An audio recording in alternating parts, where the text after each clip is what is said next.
All the world's a stage, and all the men and women merely players. They have their exits and their entrances, and one man in his time plays many parts. His acts being 7 ages. At first the infant, mewling and puking in the nurse's arms, and then the whining schoolboy with his satchel and shining morning face, creeping like snail unwittingly to school. And then the lover, sighing like furnace with a woeful ballad made to his mistress' eyebrow.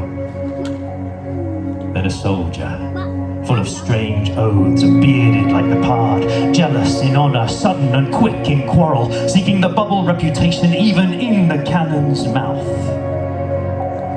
And then the justice, in fair round belly, with good capon lined, with eyes severe and beard of formal cut, full of wise saws and modern instances, and so he plays his part. The sixth age shifts into the lean and slippered pantaloon, with spectacles on nose and pouch on side, his youthful hose well saved, a world too wide for his shrunk shack, and his big manly voice turning again toward childish treble, pipes and whistles in his sound. Last scene of all that ends this strange, eventful history is second childishness.